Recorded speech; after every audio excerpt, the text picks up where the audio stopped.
A British royal arrested. But here is what nobody is talking about. This did not come out of nowhere. The warnings were there, the complaints were made, senior government officials went directly to Buckingham Palace and were sent away. Queen Elizabeth II knew, King Charles knew, and for over 2 decades, they did nothing. Millions of your money was quietly paid to make this go away. No trial, no accountability, no apology to the victims. Not one word. A mother chose her favorite son over the truth. Today, we are going through exactly how that protection worked, who paid for it, and why it took an arrest for the world to finally pay attention. Mom protected him, and that protection did not come cheap. Here is the question I keep coming back to. If Andrew was truly innocent, why did the palace pay $9.5 million to make a lawsuit disappear? Think about that for a second. $9.5 million quietly, no trial, no evidence tested in open court,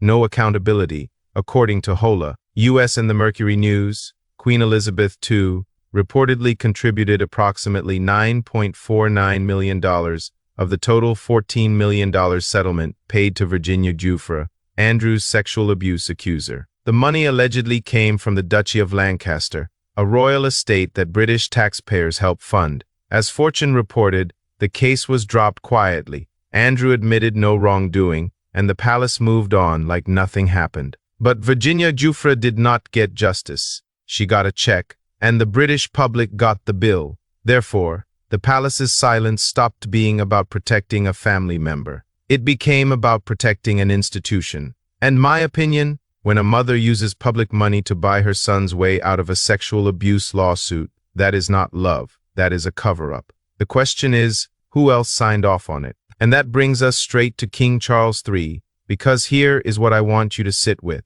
The Queen was gravely ill in early 2022. She could barely manage day-to-day palace affairs. So who was actually running things when that $14 million settlement was arranged? King Charles III. According to the Mercury News, King Charles III reportedly contributed approximately $2.02 million toward Prince Andrew's settlement with Virginia Giuffre. And the Daily Beast reported that Charles reportedly spearheaded the entire financial arrangement, while Queen Elizabeth II was too sick to lead it herself. But it gets worse. Royal commentator Tom Sykes reportedly said, and I think this is the most important line in this entire story, this idea that Charles wasn't made aware of what was going on beggars belief. Therefore, this was not just a mother protecting her son anymore. This was the future King of England actively helping to financially silence an alleged abuse victim. That is a different level of involvement entirely. In my opinion, you cannot contribute $2 million to a settlement and then claim you knew nothing. That is not how money works. That is not how power works. King Charles III had a choice. He chose the crown over the victims. And then everything changed, because after years of cover-ups, settlements, and silence, the one thing the palace never prepared for actually happened. Prince Andrew was arrested. On the 19th of February 2026, Thames Valley Police arrested Prince Andrew on suspicion of misconduct in public office. Not a rumor, not a tabloid story, an actual arrest. As NBC News reported, the charge centered on allegations that Prince Andrew shared confidential UK government information with Jeffrey Epstein, a convicted federal sex trafficker. But here is the detail that stopped me cold. King Charles III was reportedly not told before the arrest happened. Think about that. The King of England blindsided by his own brother's arrest. Therefore, all those years of careful palace management, quiet settlements, and controlled narratives collapsed in a single morning. And my opinion, when a police force stops informing the king before arresting his brother, that tells you the palace no longer controls this story. The institution protected Prince Andrew for decades, but on the 19th of February 2026, nobody could protect him anymore. But here is what makes the arrest even harder to accept. Because the palace did not just miss the warning signs, they were handed them directly, and they threw them in the trash. This is the part of the story that genuinely makes my blood boil. According to the Mercury News, royal historian and biographer Andrew Loney reportedly confirmed that senior government officials, including 2 permanent undersecretaries, went directly to Queen Elizabeth II's private secretary to raise concerns about Prince Andrew's behavior and his relationship with Jeffrey Epstein, And what happened? Loney reportedly said they were sent away with a flea in their ear. But these were not gossip columnists. These were senior government officials, people with security clearances, people whose entire job was to protect the United Kingdom. Therefore, when Queen Elizabeth II Palace dismissed those warnings, they did not just protect Prince Andrew. They allegedly left Epstein's victims completely exposed. And my opinion, ignorance was never the issue here. The warnings arrived. The palace simply decided Andrew mattered more. That is not a mistake. That is a choice. And that choice had consequences far bigger than anyone in the palace ever imagined. Because we are not just talking about a royal embarrassment anymore. We are talking about alleged national security breaches at the highest level. Here is what I need you to understand. And this one genuinely shocked me when I first read it. According to News Nation, the misconduct in public office charge against Prince Andrew centers on allegations that he shared confidential UK government information with Jeffrey Epstein. Information gathered during his official role as the UK's Special Representative for International Trade and Investment, a role he held from 2001 to 2011. But here is where it gets truly staggering. This alleged sharing of sensitive information reportedly continued even after Epstein's 2008 conviction, after Epstein was already a registered sex offender. As Al Jazeera reported, the palace reportedly knew Prince Andrew was still privately meeting with Epstein during this period and did nothing to stop it. Therefore, Prince Andrew was not just a royal with poor judgment in friends. He was allegedly handing a convicted sex trafficker access to British government intelligence. And my opinion, that is not a personal failing. That is a betrayal of an entire country. The palace protected a man who allegedly gave away British secrets, and the British public deserved to know years ago. And yet, even with British secrets allegedly being handed to a sex offender, Queen Elizabeth II still stood firmly behind Prince Andrew. This is the part of the story I find hardest to reconcile, because the photos were out there, the public could see them, journalists were asking questions, and still, the palace chose Andrew. According to ITV News, an email from Prince Andrew's own aide to Epstein reportedly confirmed that Andrew had Queen Elizabeth II full support, even after photographs emerged showing Andrew with Epstein and his alleged victims. And reportedly, Queen Elizabeth II's own description of Andrew's behavior was that it was merely unwise, not criminal, not disqualifying, just unwise. But those photographs were not of someone making an unwise business decision. Those were pictures of a senior royal with a convicted sex trafficker, surrounded by young women Epstein allegedly exploited. Therefore, palace aides were reportedly communicating directly with Epstein's network, reassuring them that Andrew would not be removed or disciplined. And my opinion, the moment Queen Elizabeth II called this unwise instead of unacceptable, she made her position crystal clear. She was not just a mother protecting her son. She was a queen protecting a predator's access to the royal circle. And the palace's protection of Prince Andrew did not stop at silence or settlements. It continued every single month straight into his bank account. Here is what I want every British taxpayer watching this to really hear. According to Newsweek, even after Prince Andrew was stripped of his military titles and royal duties in January 2022, he reportedly kept receiving his annual allowance from the sovereign grant, £249,000 a year, funded by the British public. But Andrew was not carrying out a single royal duty at this point. No engagements, no responsibilities, no accountability. Therefore, the palace stripped him of his title, but not his paycheck. They removed his uniform but kept writing his checks with your money. And my opinion, that is not an oversight. That is a deliberate choice, because creating a mechanism to stop his allowance would have required the palace to publicly acknowledge exactly how serious this situation was. They were not willing to do that. So instead, British taxpayers quietly funded a man at the center of one of the worst scandals in royal history. And if the palace truly did not know how serious this was, 2010 removed every last doubt. Because this is the moment that, for me personally, makes every palace excuse completely fall apart. Here is what actually happened. According to the documented Wikipedia timeline of Prince Andrew and Jeffrey Epstein's relationship, Prince Andrew reportedly traveled to New York in 2010 to meet privately with Epstein, not in 1999, not before anyone knew who Epstein was. In 2010, a full 2 years after Epstein had already been convicted of soliciting prostitution from a minor and was a registered sex offender. The photographs from Central Park that year do not lie. But when pressed on why he met a convicted sex offender, Prince Andrew's explanation was that he went to New York to break off the friendship in person at Epstein's Manhattan mansion for several days. Therefore, the palace reportedly knew Andrew was making that trip, and they did not stop him. In my opinion, nobody flies across the Atlantic to end a friendship with a convicted sex offender and stays for days. Nobody. That story was never believable, and the palace knew it wasn't believable and protected him anyway. And speaking of unbelievable decisions, nothing tops what happened in November 2019, because if the 2010 New York visit was a mistake, what the palace did next was a catastrophe they walked into with their eyes wide open. Here is what I still cannot get over. According to the documented timeline of Prince Andrew and Jeffrey Epstein's relationship,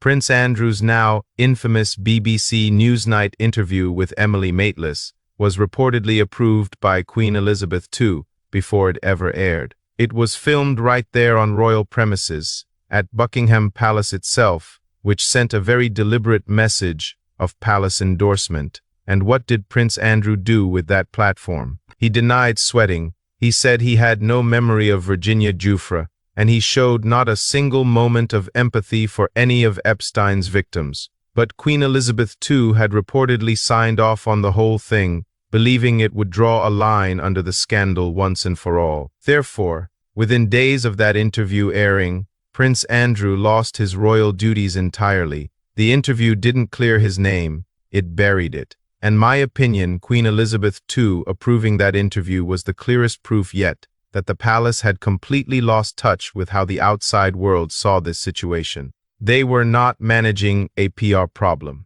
They were covering up something far more serious, and the world finally started to see it. And that is exactly where this story gets really interesting. Because here is the question nobody in the mainstream media wants to ask out loud. If Prince Andrew has done everything the reporting suggests, why has King Charles III never fully and completely cut him off? Think about that carefully. No royal duties, no military titles, but still, Windsor Castle, still, financial support, still, family access. According to the Daily Beast, multiple royal commentators have reportedly suggested that the reason the palace has never fully removed Prince Andrew is that he allegedly holds deeply damaging secrets about the royal family. Secrets he could expose publicly if pushed too far into a corner. Reporters have even compared this dynamic to the so-called Paul Burrell defense, where a royal insider allegedly threatened to reveal palace secrets to avoid prosecution. But here is what makes this so explosive right now.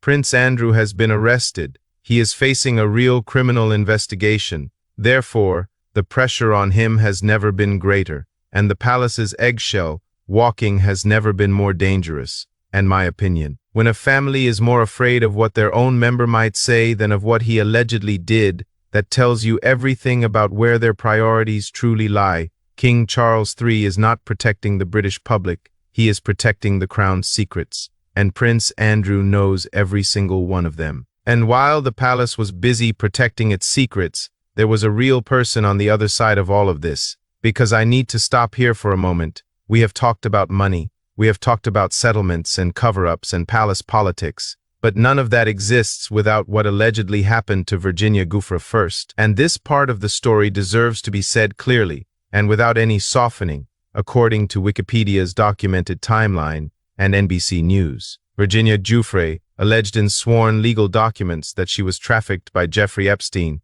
and Ghislaine Maxwell and forced to have sexual contact with Prince Andrew on 3 separate occasions. She was 17 years old, a minor under U.S. law. Not once, 3 times. In London, in New York, on Epstein's private island in the U.S. Virgin Islands. But Virginia Giuffre did not stay silent. She fought back, filing a civil lawsuit against Prince Andrew in U.S. federal court. Therefore, instead of facing that lawsuit in open court where evidence would become public, the palace quietly paid $14 million to make it disappear. In my opinion, Virginia Giuffre deserved a trial. She deserved to have her account tested and heard in a real courtroom, not bought into silence with public money. Every conversation about palace cover-ups must begin and end with her name. And Virginia Giuffre was not alone in being failed by the palace. Because here is the part that stays with me the longest, and honestly, the part that I think reveals the most about who Queen Elizabeth II truly chose to be in this situation. From 2011 through her death in September 2022,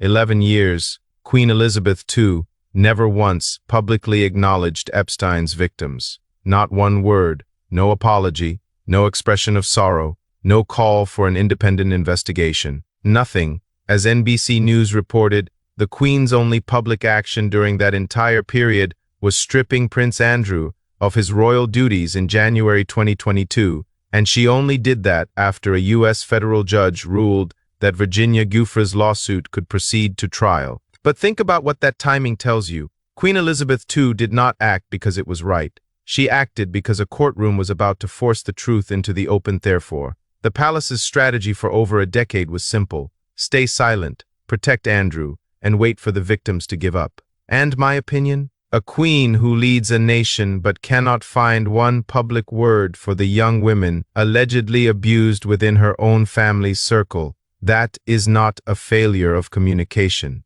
That is a failure of character, and history will not be kind about it. And history is already delivering its verdict, because here is what I find both sad and completely understandable at the same time. The British public has been watching all of this. They have been paying attention, and they have made up their minds. According to Gwinnett News, a Savanta poll of 2132 UK adults found that only 45% of British people now support the monarchy. 45%. That is not a dip, that is a collapse. And royal experts directly link that number to the Andrew Epstein scandal and the palace's handling of it. But this did not happen overnight. This was built layer by layer through every settlement paid in silence, every warning dismissed at Buckingham Palace. Every year Queen Elizabeth II said nothing, and every month Prince Andrew kept collecting his taxpayer-funded allowance without a single day of accountability. Therefore, the British public did not suddenly stop trusting the monarchy.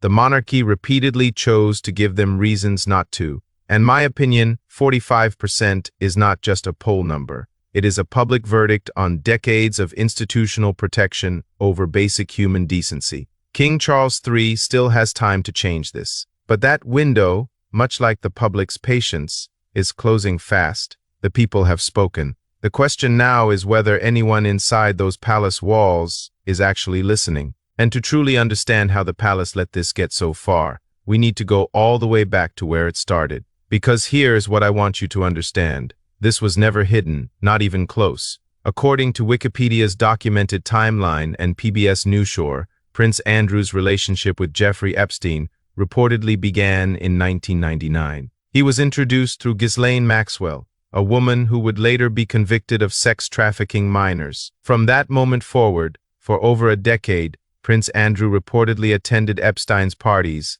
stayed at his properties across New York, Palm Beach, London, and the U.S. Virgin Islands, and flew on his private jet. All of this while simultaneously holding an official UK government role as Britain's special representative for international trade and investment. But none of this was secret. There were photographs, flight logs, witness accounts, a paper trail that stretched across 12 years and multiple countries. Therefore, the palace's claim of ignorance was never credible. You cannot miss what is documented in photographs and flight records across an entire decade. And my opinion, the palace did not fail to notice. They noticed, and they made a deliberate decision that Queen Elizabeth, II's favorite son, was simply above scrutiny. That decision cost Epstein's victims everything, and it is now costing the monarchy its future. And that paper trail the palace hoped would stay buried eventually found its way into the light.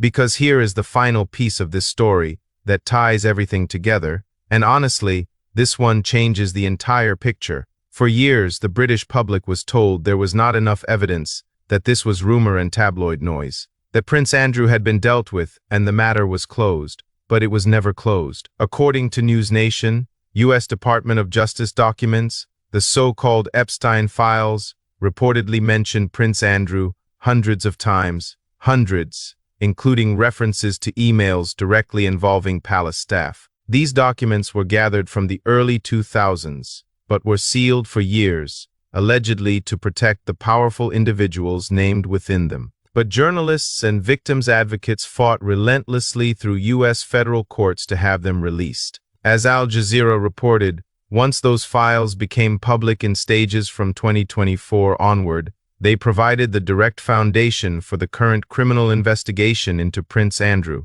and reignited enormous pressure on King Charles III to finally respond publicly. Therefore, the truth was never missing, it was hidden deliberately in a federal courthouse in New York while the palace carried on as normal. And in my opinion, the Epstein files did not create this scandal. They simply refused to let the palace bury it any longer. Queen Elizabeth II protected her favorite son for over 2 decades. King Charles III continued that protection. But some truths, no matter how much money and power stands behind them, simply cannot be sealed forever. The files got out, Prince Andrew got arrested, and now the whole world is watching. And that is what happens when a royal family spends decades choosing reputation over responsibility. But here is what I keep thinking about. Queen Elizabeth II protected Prince Andrew at almost any cost. She shielded him, funded him, and stayed silent for the victims. And yet, inside that same palace,